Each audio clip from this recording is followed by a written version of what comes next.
আসসালামু আলাইকুম। আমি Mohammad Ilias Karim, lecturer in mathematics, engineering university girls school and college. একাদশ ও দ্বাদশ শ্রেণীর শিক্ষার্থীদেরকে গণিত ক্লাসে স্বাগতম।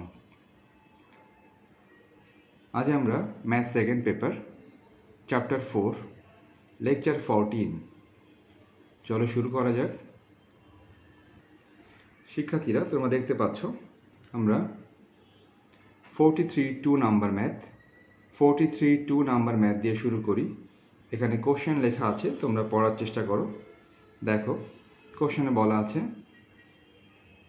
x³ + ax² + bx + c = 0 সমীকরণের মূলগুলি আলফা, বিটা, গামা হলে সামেশন আলফা কিউবের মান নির্ণয় করো। তাহলে এই সমীকরণের মূলগুলি হবে আলফা, বিটা, গামা। জানতে চাওয়া হচ্ছে সামেশন আলফা কিউবের মান। তাহলে আমরা প্রথমে সমীকরণটি লিখে নিলাম, দেওয়া আছে সমীকরণটি প্রথমে লিখে নিলাম এবং সমীকরণের মূলগুলি আলফা, বিটা, গামা আমরা লিখে নিলাম।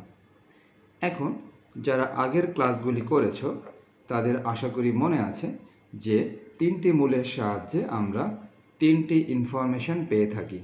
সেটা কেমন দেখো, আমাদের আশা করি মনে আছে তিনটি মূলের সাহায্যে আমরা তিনটি ইনফরমেশন পেয়ে থাকি। প্রথমটা হচ্ছে তিনটি মূলের যোগফল, দ্বিতীয়টা হচ্ছে দুইটি করে গুণ করে যোগফল, আর তৃতীয়টা হচ্ছে তিনটা একবারে গুণফল। তাহলে আমাদের ফর্মুলা আশা করি মনে আছে। আমাদের প্রথমটার ফর্মুলা ছিল -b/a, এটা ছিল প্রথমটার ফর্মুলা।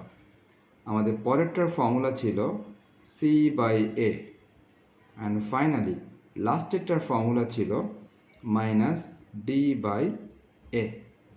আশা করি আমাদের মনে আছে যে এগুলোর সূত্র ছিল। তাহলে এখন দেখা যাক এই সমীকরণে এ বি সি ডির মান কত। তো ত্রিঘাত সমীকরণের স্ট্যান্ডার্ড যে ফরম্যাটটা ছিল তোমরা জানো, সেই ফরম্যাট অনুসারে এ শুরু হয় প্রথম থেকে, অর্থাৎ x³ সহগকে a বলা হয়, x² সহগকে b বলা হয়। তোমরা জানো ত্রিঘাত সমীকরণের স্ট্যান্ডার্ড যে ফরম্যাটটা ছিল সেটা এরকম ছিল ax³ + bx² + cx + d = 0। তাহলে ত্রিঘাত সমীকরণের এই স্ট্যান্ডার্ড ফরম্যাটটার সাথে মেলালে আমরা কিন্তু দেখতেই পাচ্ছি প্রথমটা a, পরেরটা b, পরে c এবং পরে d। এবার এগুলো সবই কিন্তু সহগ, x³ সহগকে a বলা হয়, x² সহগকে b বলা হয়। তো এই সিস্টেমে আমরা যদি চিন্তা করি তো দেখতেই পাচ্ছি, এবং এই ফর্মুলার সাথে যদি মিলাই তাহলে প্রথমটা কিন্তু হওয়া উচিত -b/a। আমরা দেখতে পাচ্ছি b হচ্ছে দ্বিতীয়টা, a হচ্ছে প্রথমটা। দেখো দ্বিতীয়টাতে a আছে, তার মানে এটাই b, আর এর মান এখানে 1, x³ সহগ 1, ওটাই হচ্ছে a। সুতরাং আমরা যদি এখন মানটা বসাই তাহলে কেমন হবে দেখো, এটা দিলাম মাইনাস, এই যে -b/a, b এর পরিবর্তে এখানে a আছে, আর দেখতে পাচ্ছি আমরা এর পরিবর্তে এখানে 1 আছে, তাহলে সব মিলায় এটা -a পাচ্ছি আমরা। শিক্ষার্থীরা অনুরূপভাবে যদি পরেরটাতে যায় c/a, দেখো c মানে এই যে 3 নাম্বারটা, আর a মানে হচ্ছে প্রথমটা। তাহলে দেখো এখানে 3 নাম্বারটাতে b আছে, আর প্রথমটাতে কিন্তু আমরা জানি প্রথমটাতে a ছিল, সুতরাং এটা হবে b। যারা আগের ক্লাসগুলো করেছো আশা করি তারা এগুলো সবাই পারো। -d/a, মাইনাস অবশ্যই থাকবে, মাইনাস দিলাম এখানে আগে থেকে। d/a, দেখতে পাচ্ছি d হচ্ছে লাস্টেরটা, দেখো লাস্টে এখানে c আছে, তাহলে d এর পরিবর্তে c, আর এর পরিবর্তে নিশ্চয়ই 1, এটা আসে -c। তাহলে আমরা ফর্মুলার সাহায্যে এই কাজগুলি করলাম। এখন আমাদের কাছে জানতে চাওয়া হয়েছে, আমরা দেখতে পাচ্ছি জানতে চাওয়া হয়েছে summation alpha cube. Summation alpha cube বলতে আমরা কি বুঝি? আসলে এই ব্যাপারে তোমাদেরকে আগের ক্লাসে আমি বুঝিয়েছিলাম যে সামেশন ব্যাপারটা কি। তাহলে আমি যদি এখন একটু সংক্ষেপে বলি তোমাদেরকে, দেখো সবাই, সামেশন আলফা কিউব যদি আমি সংক্ষেপে একটু বলি, সামেশন আলফা কিউব, সামেশন কথাটা অর্থ হচ্ছে যোগফল। কাদের যোগফল? এই ফরম্যাটে যত কিছু সম্ভব সবার যোগফল। তো এই ফরম্যাটে কত কিছু সম্ভব দেখো, আলফা কিউব সম্ভব, এই ফরম্যাটে বিটা কিউব সম্ভব, এই ফরম্যাটে গামা কিউবও সম্ভব। আমরা বলতে পারি পরে তো আরও হতে পারত। আসল ব্যাপারটা হচ্ছে যে যতগুলি মূল দেয়া থাকবে আমরা তার চেয়ে বেশি নিতে পারবো না। দেখো এখানে মূল দেয়া ছিল আলফা বিটা গামা, 3টা মূল, অতএব আমরা 3টা মূলের বেশি নিতে পারবো না। তাহলে এই 3টা মূলকে কাজে লাগিয়ে এই ফরম্যাটটা ফলো করে এরকম কিন্তু এই 3টাই সম্ভব। তার কারণ সামেশন আলফা কিউব এই কথাটার অর্থ হচ্ছে যে কোনো একটা মূলকে কিউব করা হবে, এরপরে যোগ করা হবে। সামেশন মানে যোগ। তাহলে যে কোনো একটা মূলকে কিউব করা হবে, আলফাকে কিউব করলাম, বিটাকে কিউব করলাম, গামাকে কিউব করলাম, আর সামেশন ছিল এই জন্য যোগফল। তো এই সামেশন নিয়ে আমরা আগের দিনও কথা বলেছিলাম বিস্তারিত। তাহলে আমরা জানি যে সামেশন মানে এটা সংক্ষিপ্ত রূপ, এইটার বিস্তারিত রূপ হচ্ছে এটা। তুমি যদি চাও এটাকে তুমি সামেশন আলফা কিউব না লিখে যদি তুমি চাও সামেশন বিটা কিউব লিখবা, তাহলেও একই কথা। অর্থাৎ এই ফরম্যাটটা থেকে যে কোনো একটা উঠিয়ে দিলেই হবে। যদি তুমি চাও সামেশন গামা কিউব লিখবা, তাহলেও একই অর্থ দাঁড়াবে। এই ফরম্যাটটা থেকে যে কোনো একটা উঠাই দিলেই হবে, আর সাথে সামেশন দিয়ে দিতে হবে, তাহলে এই পুরো ফরম্যাটটা রিপ্রেজেন্ট করবে। সামেশন একটা সংক্ষিপ্ত রূপ। ওকে, তাহলে আমরা বুঝতে পারলাম সামেশন আলফা কিউব কোশ্চেনে জানতে চাওয়া হয়েছে, আর সামেশন আলফা কিউব মানে হচ্ছে alpha cube plus beta cube plus gamma cube. তার মানে আমাদেরকে এখন এই alpha cube beta cube gamma কিউবের মানটা বের করতে হবে। শিক্ষার্থীরা, তোমরা একটা সূত্র ক্লাস 9-10-এ শিখেছিলাম। দেখো আমি একটু লেখার চেষ্টা করি সূত্রটা ছিল এরকম: A cube plus B cube plus C cube minus 3abc। দেখো মনে পড়ে কিনা তোমাদের সূত্রটা, A cube plus B cube plus C cube, এরপরে আছে মাইনাস 3abc। এটা সূত্র ছিল আসলে এরকম যে a plus B plus C into a square plus B square plus C square minus ab minus BC minus CA. তো এই সূত্রটা তোমরা ক্লাস 9-10-এ শিখেছ। তো আমরা এখন এই সূত্রের সাহায্যে কিন্তু এই যে A cube plus B cube plus C cube আমরা বের করতে পারবো। অর্থাৎ আমরা অঙ্কের ক্ষেত্রে এ বি সি ভাববো না, আমরা অঙ্কের ক্ষেত্রে ভাববো আলফা বিটা গামা। তাহলে শিক্ষার্থীরা তোমরা এই সূত্রটা মনে রাখো। আমি এখন এটিকে সরিয়ে নিচ্ছি। এই সূত্রটা তোমরা মনে রাখো। আমি এখন এই সূত্রটা অ্যাপ্লাই করবো অঙ্কের মধ্যে। তাহলে চলো অঙ্কের মধ্যে দেখা যাক এই সূত্র আমরা অ্যাপ্লাই করি। ওকে, তাহলে আমরা যদি এখন এই সূত্র অ্যাপ্লাই করি, তোমরা এখন দেখার চেষ্টা করো যে আমি এখানে দেখাচ্ছি যে আমরা জানি। ওকে, দেখো সবাই, এই যে আমরা সবাই দেখতে পাচ্ছি আমরা জানি। আমি একটু আগেই কিন্তু এই সূত্রটাই তোমাদেরকে লিখে দিলাম, যেখানে কিনা এ বি সি দিয়ে লেখা হয়েছে, আর অঙ্কের মধ্যে আমি লিখতেছি আলফা বিটা গামা দিয়ে। একই কথা, যেহেতু অঙ্কের মধ্যে আলফা বিটা গামা আছে। তাহলে আমরা যেই সূত্র একটু আগে দেখালাম সেই সূত্রের সাহায্যে আমরা লিখতেই পারি, আমরা জানি এই যে alpha cube plus beta cube plus gamma cube minus 3 alpha beta gamma equal alpha plus beta plus gamma. এই যে এটা যদি আমি আগেরটার মতো করে পড়ি, A cube plus B cube plus C cube minus 3abc সমান A plus B plus C into A square plus B square plus C square minus ab minus BC minus CA. তাহলে আমরা এই সূত্রটা অ্যাপ্লাই করলাম। তোমাদেরকে এই সূত্র অবশ্যই মনে রাখতে হবে। ওকে, তাহলে আমরা এখন আরও কিছু ফর্মুলা অ্যাপ্লাই করব। যেমন এই লাইনটা আমরা পরের লাইনে টোটালি ঠিক রাখবো, কোনো চেঞ্জ করব না, শুধুমাত্র চেঞ্জ করব এই পজিশানে চেঞ্জ করব। এই পজিশানের যে চেঞ্জটা হবে সেই চেঞ্জটা একটা সূত্রের সাহায্যে হবে।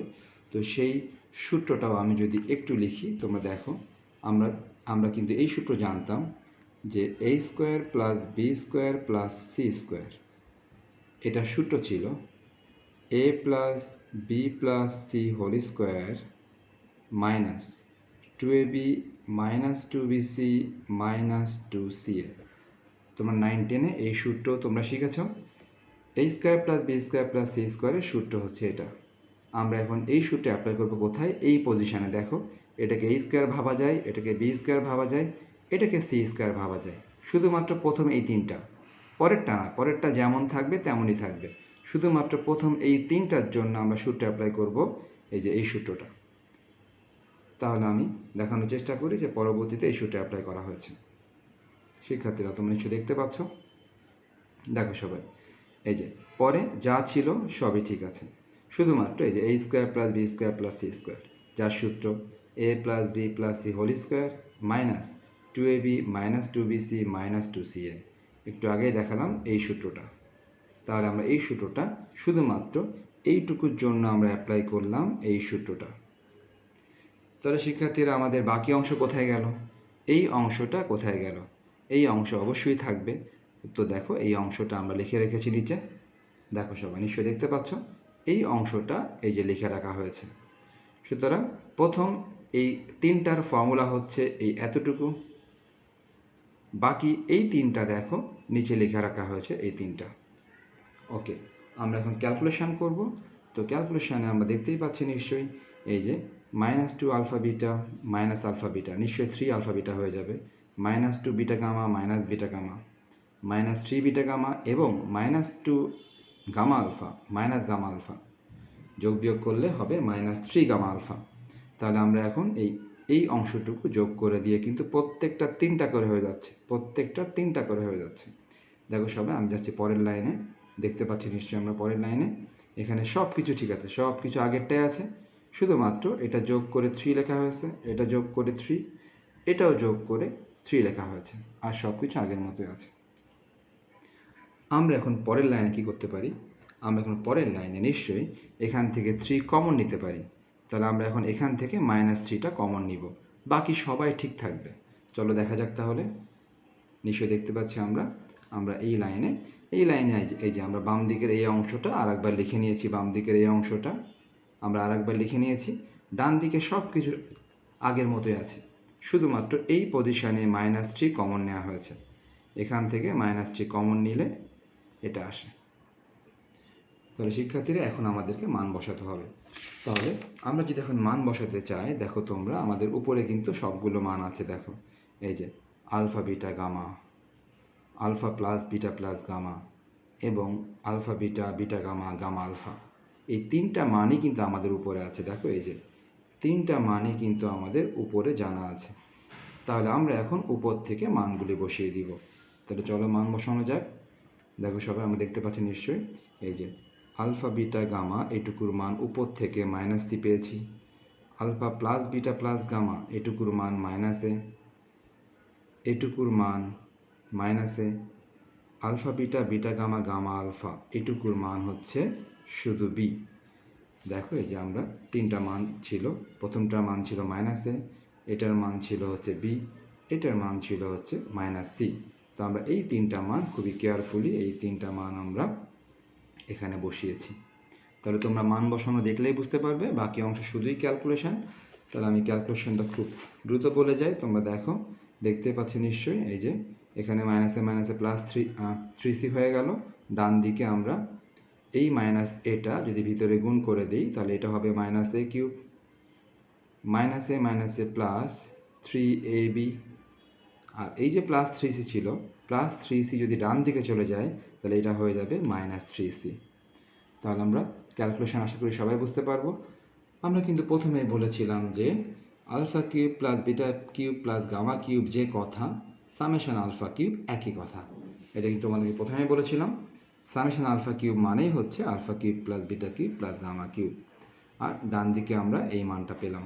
তাহলে বাম দিকে এটা মানেই হচ্ছে সামেশন আলফা কিউব, আর ডান দিকে আমরা একটু গুছিয়ে লিখেছি, 3ab আগে লিখলাম, -a কিউব পরে, -3c পরে, একটু গুছিয়ে লিখলাম।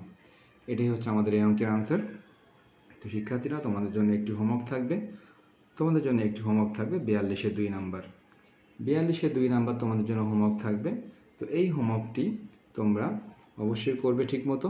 যেখানে আমি একটু হিন্টস দিয়ে দিই, এই হোমওয়ার্কটিতে সামেশন আলফা স্কোয়ার বিটা স্কোয়ারের মান জানতে চাওয়া হয়েছে। সো তোমার কাজ হবে সামেশনের এটাকে ভেঙে নেওয়া। সামেশন আলফা স্কোয়ার বিটা স্কোয়ারকে ভাঙলে কি হয়? তো সামেশন সম্পর্কে আমি আবারও বলি, আগের দিনের ক্লাসে আরও আলোচনা করা হয়েছে। লেকচার 13-এ আরও বেশি আলোচনা করা হয়েছে। তো আজও আমরা আলোচনা করেছি প্রথমে। তো আমি আবারও বলি, summation alpha square beta square, এটা মানে হচ্ছে এই ফরম্যাটে যত কিছু সম্ভব সবার সামেশান বা সবার যোগফল। তাহলে দেখো আলফা স্কোয়ার বিটা স্কোয়ার মানে কি, দুইটা করে মূল নেওয়া হয়েছে, দুইটা করে মূল নেওয়া হয়েছে এবং তাদের স্কোয়ার দেওয়া হয়েছে। তাহলে প্রথমে যদি আলফা বিটা নেই, আলফা স্কোয়ার বিটা স্কোয়ার, এবার যদি বিটা গামা নেই, বিটা স্কোয়ার গামা স্কোয়ার, এবার যদি গামা আলফা নেই, gamma square alpha square. So আমরা দেখতে পাচ্ছি summation alpha square beta square এর পূর্ণ রূপ হচ্ছে এই তিনটার যোগফল, যাকে সংক্ষেপে লেখা হয় summation alpha square beta square. তাহলে আমরা এখানে এই যে হোল স্কোয়ার যেহেতু ছিল, একবারে হোল স্কোয়ার দিয়ে লিখতে পারি, এটাও একবারে হোল স্কোয়ার দিতে পারি, এটাও একবারে হোল স্কোয়ার দিতে পারি। পরবর্তীতে আমরা ম্যাথটা কীভাবে চিন্তা করতে পারি, এটাকে আমরা চিন্তা করতে পারি এ স্কোয়ার ভাবতে পারি, এটাকে ভাবতে পারি বি স্কোয়ার, এটাকে ভাবতে পারি C square. A square plus B square plus C square, যার সূত্র আমরা উপরে লিখেছিলাম A square plus B square plus C square, যার সূত্র আমরা দেখো লিখেছিলাম A plus B plus C whole square minus 2ab minus 2bc minus 2ca। তো এই সূত্রের সাহায্যে আমরা এই ম্যাথটা করতে পারি, যেখানে আমরা এটাকে এ ভাববো, এটাকে বি ভাববো, এটাকে সি ভাববো, A square plus B square plus C square সূত্র অ্যাপ্লাই করে ম্যাথটা করতে পারবো আমরা। তাহলে শিক্ষার্থীরা আমরা তাহলে এখানে সামেশান তো আসলে অনেক বলেছি, তারপরেও যদি সামেশান আর একটা বলি, মনে করো তোমাকে দেয়া হলো সামেশান এ দেয়া হলো, সামেশান আলফা দেয়া হলো, সামেশান আলফা। তাহলে সামেশান আলফা মানে কি, সামেশান আলফার পূর্ণাঙ্গ রূপ কী হবে? শিক্ষার্থীরা সামেশান আলফার পূর্ণাঙ্গ রূপ alpha plus beta plus gamma. কেননা দেখো এই যে একটা করে মূলের যোগফল, তাহলে একটা করে মূল আর কি হতে পারে, আলফা হতে পারে, বিটা হতে পারে, গামা হতে পারে। তাহলে এটার সংক্ষিপ্ত রূপ হচ্ছে এটা, এটা পূর্ণাঙ্গ রূপ হচ্ছে এটা। মনে করো তোমাকে দেওয়া হলো সামেশন আলফা স্কোয়ার, তাহলে কীরকম সম্ভব, আলফা স্কোয়ার সম্ভব, বিটা স্কোয়ার সম্ভব, গামা স্কোয়ার সম্ভব। তাহলে সামেশান নিয়ে আমি আবার আলোচনা করলাম এটা, যে এটা সংক্ষিপ্ত রূপ হচ্ছে এটা, আর আমরা আগের দিন আলোচনা করেছি। তাহলে শিক্ষার্থীরা আমি তোমাদের জন্য এই অঙ্কটার একটা স্ক্রিনশট নেওয়ার ব্যবস্থা করি, তোমরা অঙ্কটার স্ক্রিনশট নিয়ে নাও। শিক্ষার্থীরা তোমরা নিশ্চয়ই দেখতে পাচ্ছ এটা ছিল ম্যাথের প্রথম অংশটা, তোমরা এই অবস্থাতে একটা স্ক্রিনশট নিয়ে নাও। আমি তাহলে সরিয়ে ফেলি, এখন আমি যাচ্ছি বাকি অংশে। ওকে, তোমরা এই অবস্থাতে আরও একটি স্ক্রিনশট নিয়ে নাও। ওকে, তোমরা এই অবস্থাতে আরও একটি স্ক্রিনশট নিয়ে নাও। ওকে, আমি যাচ্ছি ফাইনালি লাস্ট পার্টে তোমরা এই অবস্থাতে আরও স্ক্রিনশট নেবে। তো শিক্ষার্থীরা এটা ছিল আমাদের লাস্ট পার্ট, তোমরা এই অবস্থাতে আরও একটি স্ক্রিনশট নিয়ে নাও। তাহলে তোমরা ম্যাথের পুরো অংশটা স্ক্রিনশট নিয়েছো, আর আমি তোমাদের বোঝানোর জন্য যতটুকু বলেছিলাম দেখো সেই জায়গাটুকু তোমরা স্ক্রিনশট নিতে পারো। সেটা হচ্ছে দেখো এই যে এতটুকু ছিল, এই যে এই জিনিসটুকু তোমাদেরকে আমি বুঝিয়েছিলাম, তোমরা এটাও স্ক্রিনশট নিতে পারো। এবং তোমাদেরকে আমি আরও বুঝিয়েছিলাম এই জিনিসটা। শিক্ষার্থীরা তাহলে সবাই হোমওয়ার্কটি করবে এবং ম্যাথটা প্র্যাকটিস করবে, এবং আগের লেকচারগুলি অবশ্যই তোমরা আবার প্র্যাকটিস করবে। শিক্ষার্থীরা সবাই ভালো থেকো, আল্লাহ হাফেজ।